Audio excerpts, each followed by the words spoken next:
नमस्कार, धनश्री किचनमध्ये तुमच्या सर्वांचं स्वागत आहे। कसे आहात तुम्ही सगळे? मजेत ना? आज आपण कंट्रोलीची भाजी बनवणार आहोत। कशी बनवणार ते आता आपण बघूया। त्याच्यासाठी काय काय लागतं ते मी तुम्हाला दाखवते।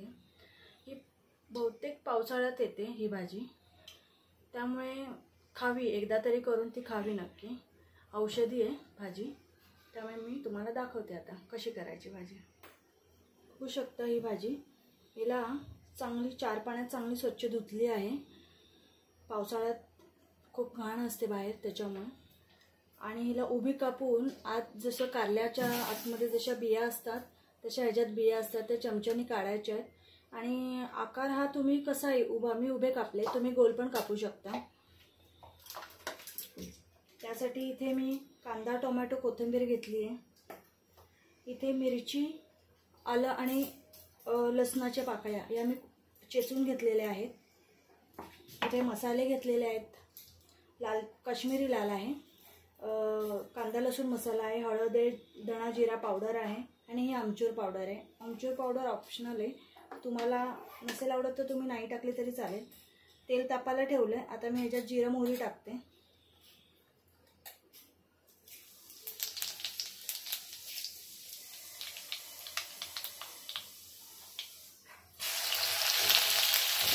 आपण हे कुटून घेतलेलं लसूण आणि मिरची टाकली।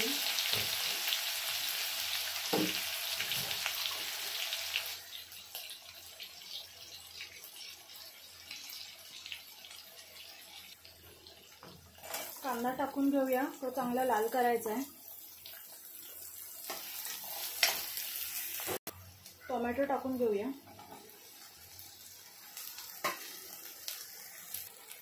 मसाले टाकून घेऊया।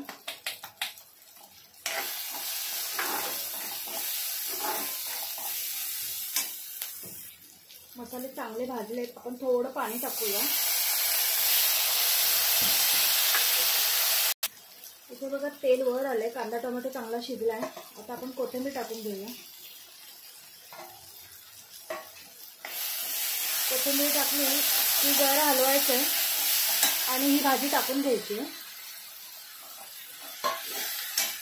चवीनुसार मीठ टाकून घ्यायचं आहे।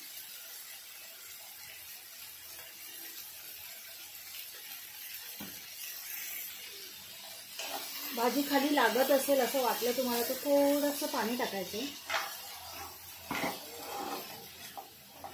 हलवून घ्यायची भाजी।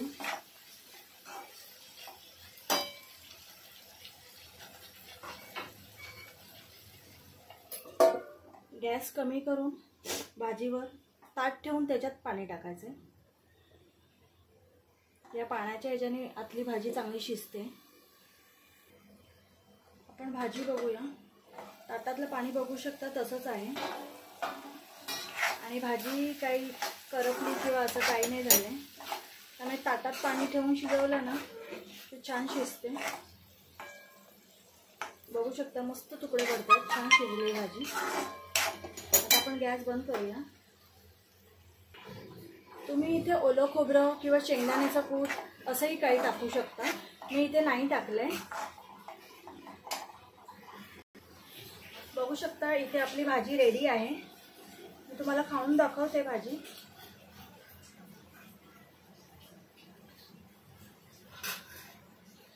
खूप अप्रतिम झालेली आहे, करून बघा नक्की। व्हिडिओ आवडला असेल तर नक्की लाईक, शेअर आणि कमेंटमध्ये मला सांगा की कशी वाटली तुम्हाला भाजी, आणि सबस्क्राईब नक्की करा। बाय।